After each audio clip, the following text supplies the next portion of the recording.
Hemos venido estudiando el Evangelio dígame por favor, el Evangelio de Mateo. Decía mi esposita hace un rato, somos mateolólogos. Y es verdad, hemos aprendido muchas cosas en este Evangelio, ha sido maravilloso. Y bueno, he titulado el bosquejo del día de hoy, el reino que no abandona a los suyos. El reino que no abandona a los suyos. Estaremos observando estamos en el capítulo 18 y estaremos abordando los versos del 15 al 22. 15 al 22. Entonces, para que vaya listando su Biblia, su aplicación, en el capítulo 18 del Evangelio de Mateo. Y antes de adentrarnos en el pasaje que tenemos para el día de hoy, siempre nos gusta hacer como este warm-up, este calentamiento, mirar el contexto, dónde estamos y hacia dónde vamos. Obviamente esto da mucha claridad y entendemos también la importancia del contexto y de la narrativa bíblica, ¿no?, al momento de abordar un pasaje. Entonces, para los que les gusta tomar notas, estamos tratando de implementar este hábito de tomar nuestras noticas en nuestro celular o los que traen su agendita. Es maravilloso cuando podemos también tomar noticas de esos detallitos, de eso que habla Dios a nuestro corazón y a nuestra vida a través de la enseñanza. Bueno, capítulo 18 del Evangelio de Mateo. Un poquito de contexto. Nos encontramos en el cuarto discurso del Señor Jesús que nos deja Mateo en su Evangelio. ¿Sí? Mateo organiza su Evangelio alrededor de 5 grandes discursos del Señor Jesús. El primero lo encontramos en Mateo capítulo 5 al 7, la ética del reino, hablamos del sermón del monte, ¿recuerdan? En Mateo 10, la misión del reino, algunos le llaman el discurso misionero del Señor Jesús. Mateo 13, la naturaleza del reino, y aquí está el discurso por parábolas, ¿recuerdan las parábolas que también las estuvimos estudiando acá?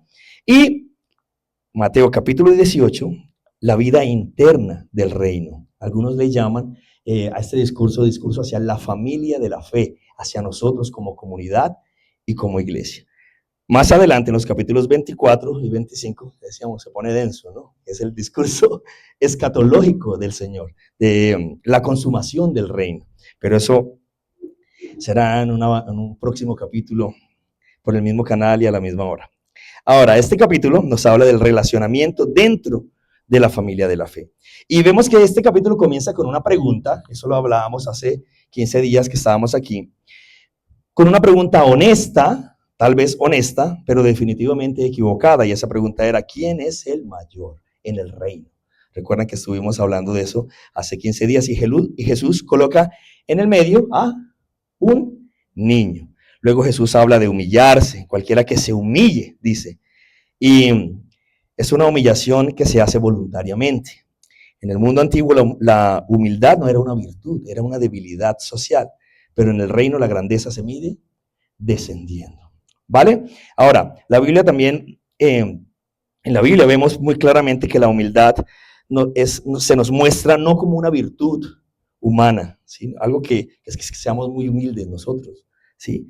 Sino es más bien una decisión voluntaria, ¿sí? El que se humille es una decisión del ser humano también, ¿vale? Y este capítulo 18 comienza con un niño y ahora va a terminar con perdón ilimitado, el pasaje el día de hoy, ya lo vamos a ver.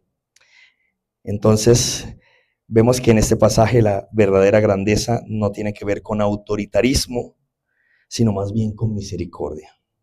Ahora, hablábamos un par de cosas hace 15 días, todo esto para dar contexto porque es muy importante dentro de lo que vamos a estudiar el día de hoy. El Señor nos hablaba de no hacer tropezar a los pequeños. Hay de aquel por quien viene el tropiezo, por si alguno de estos pequeños tropezara. Y esa palabra tropezar es tremenda. Describe el mecanismo que activa una trampa, ¿sí? Hacer tropezar a un creyente débil es activar un proceso que puede terminar, destruir su vida, destruir su fe. También hablábamos de no menospreciar a estos pequeños y estuvimos estudiando la oveja perdida dentro del Evangelio de Mateo, que seguramente ustedes la conocen y la hemos estudiado mucho, pero alrededor del capítulo 15, que está en el Evangelio de Lucas. Y claro, son dos perspectivas que se complementan maravillosamente, ¿sí? En Lucas, la oveja perdida somos nosotros, eres tú, es el perdido. Jesús vino, Jesús es el buen pastor. Pero Mateo nos deja en su evangelio como una misión de que, ojo, tú también eres un pastor, ¿sí? Y tú también debes ir por esa oveja, hablando también de la fragilidad de las personas, que en muchas ocasiones esta palabra de que si una oveja se descarría es la palabra que utiliza Mateo y tiene que ver, es maravilloso, con desviarse y con fragilidad, no necesariamente rebeldía. Eso es interesante. Y recordamos que dentro del contexto de Mateo, Jesús está hablando a la comunidad de fe, ¿cierto? A la iglesia, ¿vale? Nos está hablando a nosotros. Entonces, cuán importante que cada uno de nosotros también tenemos esa responsabilidad de ir por esa ovejita. Y hablábamos de eso, ¿no? De las personas frágiles a veces en la fe que uno a veces los está invitando, los está apoyando y uno dice, y como que ve que no avanzan, que no cambian y uno dice, no, ya. Y hablábamos un poquito de eso, un mensajito más, ¿cierto? Una llamadita más, un cafecito más con ellos puede hacer la diferencia. No rendirnos con las personas así como nuestro Señor no se rindió contigo ni conmigo. Ahora, maravilloso. El versículo 14 dentro de este capítulo 18. Voy a invitarle que lo lea. Luego vamos a leer el pasaje del día de hoy. Vamos a orar y nos vamos a zambullir, a echar un clavado, dice mi pastor Héctor, en el pasaje del día de hoy. El versículo 14 dice así, verso 14 del capítulo 18, ¿cierto? Que con esto cerramos el estudio de hace 15 días. Dice, así no es la voluntad de vuestro Padre que está en los cielos, que se pierda uno de estos pequeños. Así cerramos hace 15 días. El Padre no desea la destrucción de ninguno de sus hijos, ¿cierto? Ahora, luego de esto, viene una conclusión lógica y es con la palabra o la frase con la que vamos a arrancar el estudio o el pasaje del día de hoy. Verso 15. Dice, por tanto, ¿cierto? Por tanto, ¿vale? Verso 15. Vamos a leer del verso 15 al verso 22, pero es importante que tengamos claridad. Estamos en contexto, ¿cierto? Estamos listos para ir al pasaje del día de hoy. Ya sabemos dónde estamos, hacia dónde vamos, de qué viene hablando el Señor Jesús. Y dentro de la narrativa bíblica, súper importante, que nos está contando también Mateo, ¿cierto? Ahora, leemos, verso 15 al 22. Por tanto, si tu hermano peca contra ti, ve y repréndele estando tú y él solos. Si te oyere, has ganado a tu hermano. Mas si no te oyere, toma aún contigo uno o dos, para que en boca de 2 o 3 testigos conste toda palabra. Si no los oyere a ellos, dilo a la iglesia, y si no oyere a la iglesia, tenle por gentil y publicano. De cierto os digo que todo lo que atéis en la tierra será atado en el cielo, y todo lo que desatéis en la tierra será desatado en el cielo. Otra vez os digo que si 2 de vosotros se pusieren de acuerdo en la tierra acerca de cualquier cosa que pidieren, les será hecho por mi Padre que está en los cielos. Verso 20. Porque donde están 2 o 3 congregados en mi nombre, allí estoy yo en medio de ellos. Entonces se le acercó Pedro y le dijo, Señor, ¿cuántas veces perdonaré a mi hermano que peque contra mí? ¿Hasta 7? Verso 22. Jesús le dijo, no te digo hasta 7, sino aún hasta 70 veces 7. Wow, oremos. Mi buen Dios que estás en el cielo, te damos gracias por tu maravillosa palabra. Gracias por la oportunidad de abrir las escrituras el día de hoy, Señor, sin ningún problema, oposición, persecución. Gracias. Permítenos ahora ver en ella las maravillas de tu ley, Señor, y contemplando tu gloria como en un espejo, sigamos siendo transformados conforme a tu imagen, como por tu espíritu. Oramos en el nombre de Jesús y todos decimos, amén. Estamos claros dónde estamos, ¿cierto? Ahora, ¿hacia dónde vamos? Mateo 18, 15 comienza con esta palabra, esta frase, por tanto, un conector lógico, un conector de conclusión natural. Esto significa que lo que sigue es consecuencia directa de la voluntad del Padre expresada en el verso 14 que leímos antes de comenzar, ¿cierto? El Padre no quiere que se pierda uno. Por tanto, ve y búscalo, ¿cierto? Y si el hermano peca contra ti, ve y búscalo. Wow. Y aquí esta ve y reprende, le dice, ¿cierto? Esta reprensión no tiene que ver necesariamente con castigo. La corrección no es castigo, la corrección también es pastoreo. Y recuerda que de qué venimos hablando, ¿cierto? De la oveja perdida. Todo este tema del discipulado está mucho dentro del Evangelio de Mateo. Eso es maravilloso. La disciplina no nace del enojo, ojo, nace del corazón pastoral del Padre. Recuerdan que hace 15 días hablábamos de que el valor de la oveja, ¿cierto? Esta oveja perdida, el valor se lo da es el Padre. El Padre es el que no quiere que ninguno se pierda, ¿cierto? Estamos hablando de la familia de la fe, ¿vale? Eso es interesante. Entonces, el valor de esa oveja que está ya perdida, pues se lo está dando el Padre, independientemente de qué siento yo en mi corazón y en mi emoción frente a esta persona. Eso es muy interesante. Ahora, miren, MacArthur afirma que la disciplina bíblica es el medio que Dios usa para rescatar al creyente que se ha desviado y restaurarlo a la comunión, ¿sí? No es castigo vengativo, ¿sí? Es rescate redentor. Ahora, Jesús nos enseña esto a través de su vida misma, encarnado aquí en la tierra, viene humildemente, ¿cierto? Llama testigos, proclama públicamente el reino de los cielos, pero es rechazado también fuera del pacto. Y aún así ofrece restauración. El verso no está hablando de permisividad para ir y reprender con odio y condenación. Esto es muy importante. Hay una restricción. Ese ir y reprender está condicionado con la voluntad del Padre, la cual es buscarlo para mostrar su amor y misericordia, la cual es que ninguno se pierda. ¿Vale? Esto es interesante, porque este versículo se ha usado muchísimo para eso, ¿sí? Para condenar, para destruir, ¿cierto?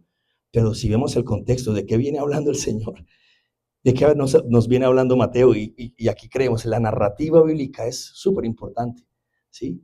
¿De qué nos está hablando? ¿Cuál es el contexto del pasaje? Hace 15 días hablábamos un poco de esto. En ocasiones se nos da madurez espiritual, ¿cierto? Se nos da fuerza extra y madurez extra, pero es para sostener, para ayudar a nuestro hermano. Eso es maravilloso. Ahora, miren, esto es súper lindo para ilustrar un poquito de lo que venimos hablando. En muchas ocasiones se nos da fuerza extra y esa fuerza es para ayudar a nuestro hermano. Me encontré con esto y me pareció muy lindo y creo que es un buen ejemplo para lo que estamos hablando. En una manada de lobos, en una manada sana de lobos, el alfa, ¿cierto? No es el que más ataca, sino es el que protege. En el reino, la fuerza espiritual se nos dio no para dominar, sino para cuidar y proteger. Esto es maravilloso y lo voy a decir otra vez. Yo creo profundamente en esto, profundamente en el reino.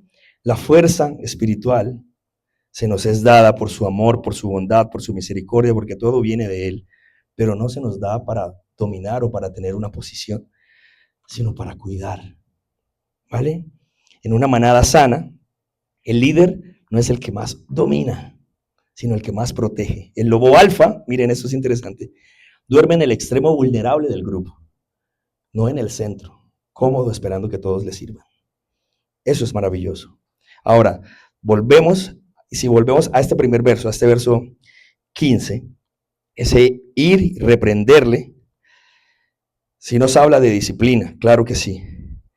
Pero ojo, es que la disciplina es una forma también de ir tras la oveja, ¿sí? Esta disciplina, esta exhortación, este sentarnos, es un derecho también que tiene nuestro hermano, ¿sí? Eso es importante. Es un derecho que tienen aquellos a los cuales estamos pastoreando, ¿sí? Esta disciplina, esta reprensión con amor, es protegerles, es acercarlos, y teniendo en cuenta que el objetivo es que no, dígamelo, que no se, amén, así es. Entonces este pasaje y este verso no es un manual legalista, ¿vale? Sino un proceso de restauración progresiva cuyo objetivo es recuperar a nuestro hermano y no condenarlo. Amén. ¿Me siguen hasta ahí? ¿Estamos claros? Estamos en contexto, ¿cierto? Ahora, el Señor, en su pedagogía, en su sabiduría, ¿cierto? Nos muestra una forma de cómo ese debido proceso. ¿Han escuchado eso en las empresas, en los colegios? Yo soy docente también y entiendo todo este tema del debido proceso. El Señor nos da como un debido proceso de cómo se debe ir y cómo hacer esa confrontación, ¿no? Y cómo buscar a nuestro hermano siempre en un proceso de restauración. Ve y repréndele estando tú y él solos. Y esta palabra reprender es interesante. Miren, haciendo la tarea y estudiando, la raíz de esta palabra implica exponer, pero con el propósito de convencer. No es humillar, no es publicar, no es comentar en el grupo de WhatsApp, es ir. ¿Vale? En el mundo judío del siglo I, la vergüenza pública era devastadora. ¿Sí? Jesús comienza con el nivel más privado posible para proteger la honra del hermano. Maravilloso. Y claramente el objetivo es: si te oyere, has ganado a tu hermano. El objetivo es ganarle, no ganar la discusión, ganarle, ¿vale? Es un lenguaje de rescate, es maravilloso. Ahora, en el verso 16, mas si no te oyere, toma aún contigo a uno o dos, para que en boca de 2 o 3 testigos conste toda palabra. Esto cita directamente el capítulo 19 de Deuteronomio, ¿sí? En la cultura judía, los testigos eran súper importantes y hemos visto a Mateo siendo muy claro también hablando de los testigos, o sea, en pasajes que de pronto en otros evangelios no aparecen testigos, aquí Mateo sí se encarga de eso porque hemos conversado de esto. Para Mateo era súper importante establecer la legalidad de Jesús como Mesías y habían testigos, ¿vale? Eso es muy importante, los testigos eran muy importantes, confirmaban hechos, evitaban falsas acusaciones y protegían la justicia comunitaria. Esto era un modelo judicial ampliamente reconocido en el judaísmo rabínico. No es presión, no es que ahora se van en gavilla, ¿vale? Es debido proceso. Siempre en aras de proteger la verdad dentro de la comunidad. Y luego el verso 17, si no los oyere a ellos, dilo a la iglesia. Y si no oyere a la iglesia, tenlo por gentil y publicano. La iglesia, esta palabra, eclesía, la asamblea del pacto, me definen algunos. Si la persona persiste sin arrepentimiento, la comunidad entera ora y llama al arrepentimiento. Voy a invitarlo a que busque conmigo Gálatas capítulo 6, verso 1, por favor. Seguramente lo has escuchado.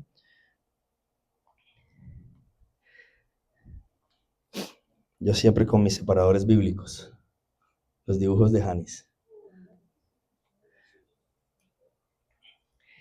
Gálatas capítulo 6, verso 1.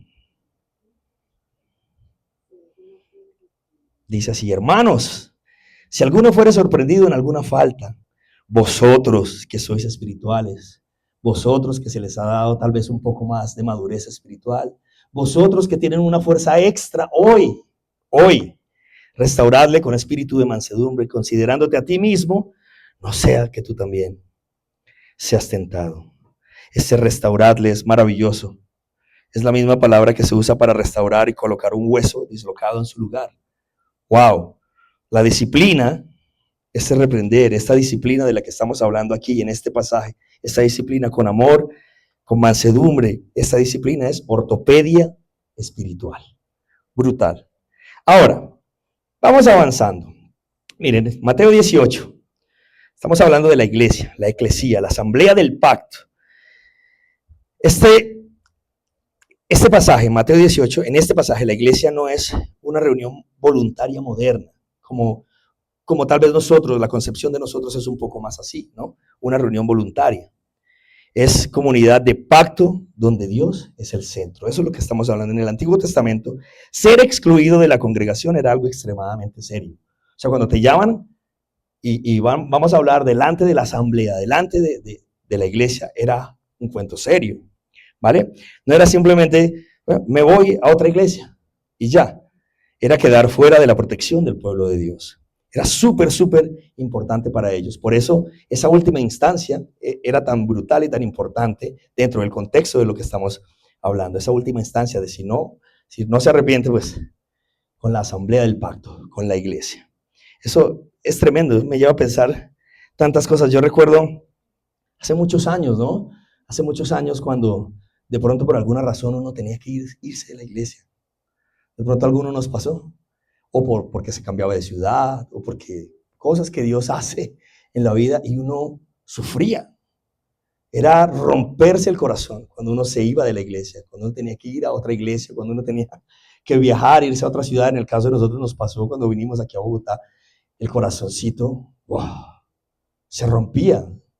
Sí, era duro, era difícil. Hoy en día, pues, digamos que hemos perdido un poquito esa concepción y para muchos, gracias a Dios aquí no, pero para muchos cambiar de iglesia es como cambiarse las medias, como cambiarse los calzoncillos, no sé. Es duro, es triste. Pero si vemos el concepto de lo que está hablando Jesús acá, era la comunidad del pacto. O sea, estar enfrente de la asamblea era súper clave, importantísimo, la última instancia. Todo en aras de hacer volver al hermano. Eso es importante. Eso ayudaba a la congregación a entender que la disciplina no era capricho, sino es algo profundamente serio, pero protector. La asamblea protegía. Esa era la idea, ¿sí? Reprender, exhortar con las escrituras, con la palabra, esto que estás haciendo está mal. Pero ¿cómo lo solucionamos? Vamos adelante juntos, todo en aras de proteger la dignidad y la vida espiritual de nuestro hermano. Maravilloso. Vemos entonces que en la mentalidad bíblica, las escrituras, vivir fuera de la comunidad era exponerse espiritualmente. Por eso, la iglesia no disciplina para expulsar, sino para advertir del peligro. La iglesia no disciplina para expulsar, sino para advertir del peligro. ¿Vale? Ahora, el verso termina diciendo que si tampoco se arrepiente, dice, sea para ti como un gentil o publicano. Miren, ahí puse lo que se alcance a ver de la diapositiva. ¿Se fue Manuel? Sí, se fue para los. La puse pensando en Emanuel. Digamos que Mbappé es el cristiano y Rashford es el publicano. Bueno, dice, leamos el verso 17, por favor. Si no los oyere a ellos, dilo a la iglesia. Y si no oyere a la iglesia, tenle por gentil o publicano. Wow, aquí debemos detenernos. Esto es interesante. Porque esta frase ha sido muy mal entendida, mal interpretada durante siglos. Jesús dice, y si no oyere a la iglesia, tenle por gentil y publicano. Primero recordemos, ¿quién escribió el evangelio que estamos leyendo? Y Mateo era publicano. Su llamado aparece en el capítulo 9 del evangelio de Mateo. Recaudador de impuestos al servicio de Roma, traidor a su pueblo, impuro ceremonialmente, despreciado socialmente, y sin embargo Jesús pasó junto a su mesa de impuestos y dijo, sígueme. Y Mateo dejó todo y le siguió. Este evangelio lo escribió alguien que fue considerado un publicano. Entonces, cuando Mateo registra tenle por publicano, no lo hace desde el odio, porque es que él estuvo ahí, él sabe bien de qué se trata, sino desde la memoria de la gracia. ¡Wow! Ahora, ¿cómo trataba Jesús a los gentiles y a los publicanos? Eso es interesante porque cuando dice, tenle por gentil o publicano, uno dice, listo, chao. Yo cumplí. Pero Jesús no se rinde. No es lo que nos está diciendo el pasaje, no es el contexto del pasaje. ¿Cierto? Uno cree, no, dice, ya tenle por gentil o publicano, ya tú cumpliste, ya, listo. Chao, bórralo. Jesús nos pide que no nos rindamos con nuestro hermano. Estamos hablando de la familia de la fe. ¿Cómo trataba Jesús a los publicanos? Wow. Mateo capítulo 9. Jesús comía con publicanos y pecadores, y los fariseos murmuraban, y Jesús respondió, no he venido a llamar justos, sino pecadores al arrepentimiento. Ahora, ojo acá, esto es muy interesante y hay que decirlo y aclararlo. Jesús no los ignoró, pero tampoco los celebró en su pecado, ¿cierto? Sino que los llamó al arrepentimiento. Ahora, en Lucas capítulo 19, Jesús entra a la casa de un jefe de publicanos. La presencia de nuestro Señor produce en él arrepentimiento. Saqueo, ¿recuerdan? Y Saqueo restituye y su vida es transformada. Jesús no trataba a los publicanos con desprecio, sino personas necesitadas de salvación. Ahora los gentiles. Mateo nos habla del centurión romano. Recuerdan que eso lo estudiamos. Y refiriéndose a la fe de esta persona, Jesús dice, ni aún en Israel he hallado tanta fe. Luego, la mujer cananea, que eso a mí me explotó la cabeza. El capítulo 15 de Mateo, Jesús termina diciendo, Jesús que hablaba y dejaba callados a los fariseos, ¿cierto? Con esa autoridad, con esa sabiduría, Jesús, ante la respuesta de la mujer cananea, dice, oh mujer, grande es tu fe. Entonces, cuando Jesús nos está diciendo, tenle por gentil y publicano, no está diciendo, destrúyelo, humíllalo, bórralo, está diciendo, reconoce que ahora vive como alguien fuera del pacto, ¿cierto? No pensemos en él como un creyente obediente, como nosotros que procuramos hacer la voluntad de Dios, pero ojo, tampoco es enemigo. Trátalo como alguien que necesita ser evangelizado. Esto es interesante, es un cambio en el relacionamiento espiritual, en el relacionamiento, pero no es un cambio en la misericordia, no es un cambio en la compasión. Wow. Ya no se le trata como un hermano restaurado, sino como alguien que necesita conversión, que necesita a Dios. Eso es interesante. Hace unos días nos tomamos un cafecito ahí con Faisal y en nuestras conversaciones hay una parte, una buena sección de nuestras conversaciones es full Biblia, ¿sí o no? Y compartimos y charlamos y es brutal, ese es nuestro relacionamiento, ¿sí? Pero con las personas de mi trabajo, mi relacionamiento es otro, ¿cierto? Entonces, hay cosas que yo no voy a esperar que allá alguno de mis compañeros se siente conmigo a hablar de Génesis 1, de la brecha y todas estas cosas. Sí, es un cambio en el relacionamiento, ¿cierto? Pero la compasión, la misericordia debe ser igual. La puerta no se cierra, se redefine la relación. Ahora, me parece tan brutal, tan maravilloso, impresionante que quien escribió este evangelio fue un publicano alcanzado por la gracia, la misericordia y el amor del Señor. El reino no abandona, el reino llama, advierte, corrige y aun cuando alguien se coloca fuera sigue extendiendo misericordia. Ese es el amor del Señor. Esto es, yo no sé si es difícil, ¿cierto? Eso es difícil. Que alguien que te lastime y tú debes perdonar, seguir adelante, extender misericordia, eso es difícil. Y más cuando nos pasa dentro de la iglesia, ¿cierto? Pasa. Por eso el Señor dice, tenle por gentil y publicano, o sea, es alguien fuera del pacto. No puedes esperar más de él. Tú que eres más grande, que se te dio más madurez, puedes comprenderlo y puedes entenderlo como una persona fuera del pacto. Ahora, ¿me siguen hasta ahí? Estamos bien, ¿cierto? Verso 18. Esto es interesante y es bueno que lo aclaremos un poquito, porque alrededor de estos pasajes del verso 18, 19 y 20 se han creado tantas cosas alrededor de ellos y cuando se interpreta la Biblia así de forma tan alegórica, a veces es complejo, ¿sí? Pero ¿qué nos dice el contexto y qué está hablando? Miren, es tan importante el contexto como esto. ¿Les ha pasado que un mensaje de WhatsApp que no tiene acento, que no tiene... ¿Les ha pasado? ¿Han interpretado alguna vez mal un mensaje que les enviaron por WhatsApp y ustedes como que, uy, está bravo, está brava? Y resulta que no, ¿cierto?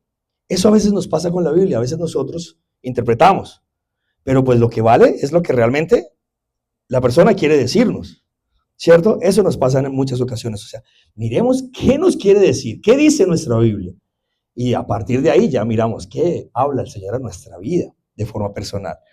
Ahora, verso 18, acompáñame y lo leemos, dice, de cierto os digo que todo lo que atéis en la tierra será atado en el cielo y todo lo que desatéis en la tierra será desatado en el cielo. Verso 19, otra vez os digo, eso es interesante, tengamos presente, esos conectores son brutales. Otra vez os digo que si dos de vosotros se pusieran de acuerdo en la tierra acerca de cualquier cosa que pidieren, les será hecho por mi Padre que está en los cielos. Wow. Verso 20, porque donde están 2 o 3 congregados en mi nombre, allí estoy yo en medio. Brutal. ¿Será que reunámonos un momentico y oramos por la guitarra de 18 millones de pesos que quiero? Para que se dé así por arte de magia. Eso no es lo que está diciendo el pasaje. No es lo que está diciendo el pasaje. Porque muchos lo toman, no, venga. O sea, todo lo que atemos será atado en el cielo, todo lo que atemos. No, o sea, como si tuviéramos la potestad, el poder de que Dios hiciera lo que nosotros queremos en medio de nuestros caprichos y en medio de nuestras emociones. Ya Jesús había usado esta expresión antes en el capítulo 16 de Mateo. Aquí se aplica a la comunidad. Esto va a ser brutal, esto es maravilloso, por favor. Sígame acá. Atar y desatar, ¿sí? En el contexto y en muchos de los contextos en los que se hablaba de atar y desatar dentro del judaísmo, significaba declarar algo prohibido o permitido conforme a la ley. ¿Sí? Era declarar algo permitido o algo prohibido de acuerdo a la ley, a las escrituras. Eso es lo que está hablando de atar y desatar. En un tema doctrinal, ¿sí? De alguna forma. Ahora, dentro de la traducción más correcta, ojo, dentro de la traducción más correcta, otra vez haciendo la tarea, revisando bien, miren, una traducción aún más correcta podría ser: todo lo que atéis en la tierra habrá sido atado en el cielo. O sea, la iglesia no obliga al cielo. ¿Sí? Nosotros no tenemos el poder de convencer a Dios. Si tuviéramos ese poder, Dios dejaría de ser Dios.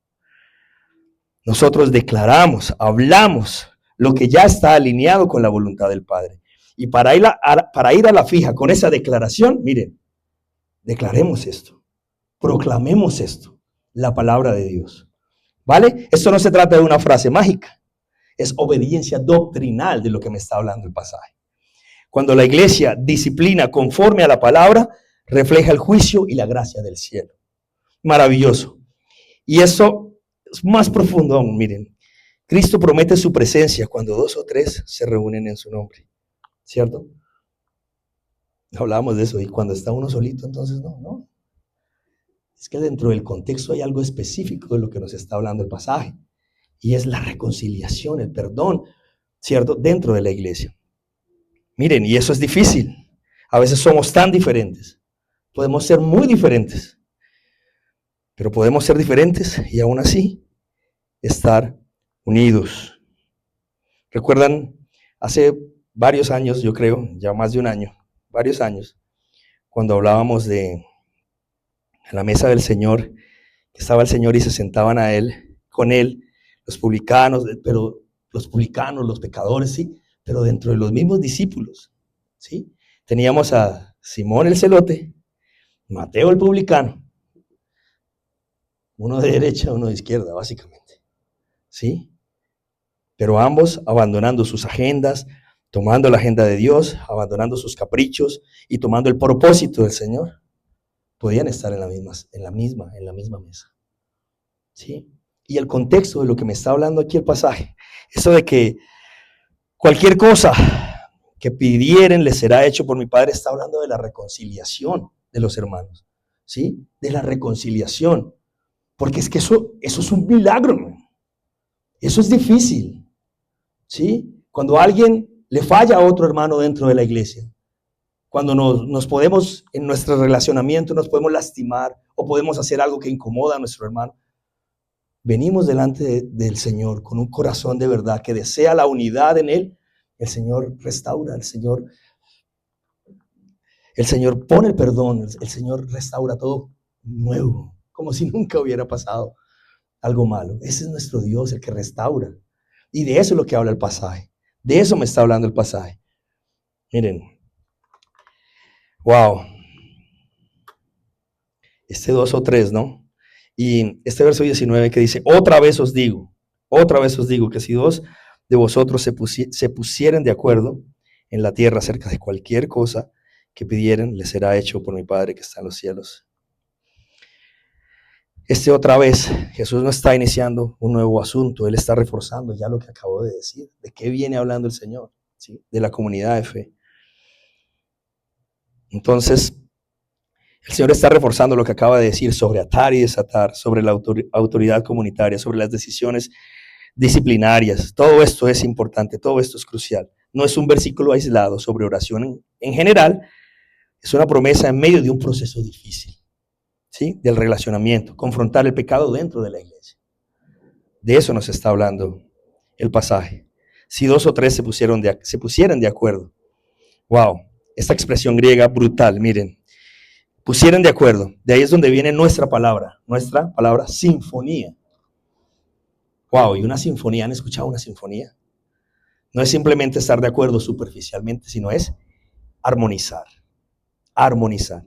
Dentro de los procesos de la música, permítame, y aquí saco pecho, tenemos la armonía como una de las cosas más extraordinarias, pero también las más difíciles, las más complejas de aprender. ¿Sí? Es difícil armonizar. ¿Sí?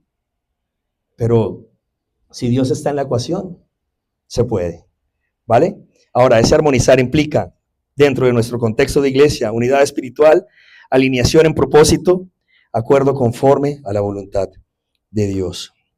En el contexto, no habla de dos personas poniéndose de acuerdo para pedir un carro, para pedir una casa, que eso está bien, ¿sí?